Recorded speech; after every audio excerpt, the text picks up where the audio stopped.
ഒരിക്കൽ എന്നോടൊരാൾ പറയാണ്, ഈ മ്യൂസിക്കും പാട്ടൊക്കെ കേൾക്കുന്ന സമയത്ത് വേറൊരവസ്ഥയാണ്. നമ്മൾ ദിക്റിലുമ്പോഴും അല്ലെങ്കിൽ മജ്ലിസിലിരിക്കുമ്പോഴും മറക്കല്ല. അപ്പം നമുക്ക് ചിന്തയൊക്കെ വേറൊരു അവസ്ഥയിലാണ് ഉണ്ടാകുക. പാട്ട് കേൾക്കുമ്പോൾ സിനിമ പാട്ടൊക്കെ ഇങ്ങനെ ഇതൊരു പെണ്ണിനോട് പറഞ്ഞാണ്. അങ്ങനെ തന്നെയല്ലേ ഹദീസിലുള്ളത്. ഒരാൾ യാത്ര ചെയ്യുമ്പോൾ ഇങ്ങനെ മ്യൂസിക് ആസ്വദിച്ച് പോകണേ അവൻ്റെ കൂടെ ജയിത്തുണ്ടാവും, ദിക്റ് ചൊല്ലിങ്ങനെ പോകണേ അവൻ്റെ ഒപ്പം മലക്കും ഉണ്ടാവും. കിടക്കുമ്പോഴും അങ്ങനെ തന്നെയാണ്. പാട്ട് കേട്ട് കിടക്കുകയാണെങ്കിൽ, പാട്ട് പറഞ്ഞാൽ ഹറാമായ മ്യൂസിക്കോട് കൂടുള്ള കേൾക്കുകയാണെങ്കിൽ അവരുടെ ഒപ്പം ചെയ്ത്താനും ഒപ്പം കിടക്കാണ്ടാകുക. ദിക്റൊക്കെ ചൊല്ലുകയാണെങ്കിൽ ആരുണ്ടാവും. അതിനല്ലേ പോളും പറഞ്ഞു, അതിനെ റസൂലും പറഞ്ഞു. ഇപ്പോൾ പല ഡൗട്ടുകളാണ് ആളുകൾക്ക്.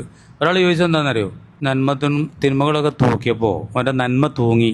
ഒരു 60% നന്മയാണ്, 40% ഏതുണ്ട്, പിന്നെ അതിനടി കിട്ടുമോ, അതിന് നരകത്ത് പോകേണ്ടി വരുമോ, വലത്തേ കയ്യിൽ കിതാബ് കിട്ടീന് ഉഷാറൊക്കെ ആയിട്ട് നന്മയൊക്കെ തൂങ്ങിക്കണ, ഇങ്ങനെയൊക്കെ സംശയമാണ് ആളുകൾ. അപ്പോൾ ഞാൻ പറഞ്ഞു, നന്മ തൂങ്ങിക്കഴിഞ്ഞാൽ അമ്മാമൻ സക്കുലത്ത് മവാസിനു ഫോഫി ഈശത്തി റാലിയ എന്നാണ് പറഞ്ഞു. സംതൃപ്തമായ ജീവിതത്തിലാണ് നന്മ തൂങ്ങിക്കഴിഞ്ഞാൽ.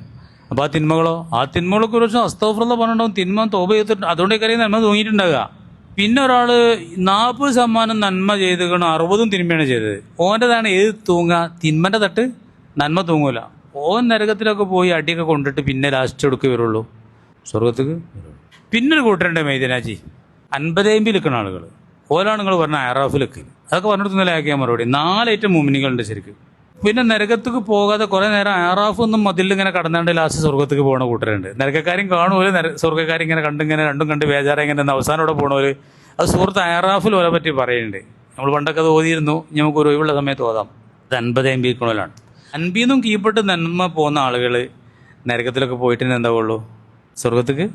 പിന്നെ അല്ലാഹു തആല അവൻ്റെ വിശാലമായ റഹ്മത്ത് കൊണ്ട് ചിലപ്പോൾ ഓനെ നേരെ സ്വർഗത്തേക്ക് ആക്കി. അതൊന്നും ആർക്കും ചോദിക്കാനൊന്നും പറ്റൂല. അത് അള്ളാൻ്റെ ഇഷ്ടമാണ്. അള്ളാൻ്റെ ഏത് കർമ്മത്തിലും ഒരു ചോദ്യവുമില്ല. അതിലാണ് അല്ലാഹു തആല. അള്ളാൻ്റെ അദാലത്തിന് അപ്പോൾ പോലും അത് എതിരല്ല എന്നുള്ളതാണ്. കുറേ തെറ്റ് ചെയ്ത ഒരാളെ അള്ളാഹ് സ്വർഗത്ത് കിട്ടാൽ പോലും അള്ളാഹു തആലാൻ്റെ അദാലത്തിന് അത് എതിരല്ല. ഒരു നന്മയും ചെയ്യാത്ത ഒരാളെ സ്വർഗത്ത് കിട്ടാലും അള്ളാഹു തആല എന്നാലും നീതിമാനാണെന്നാണ്.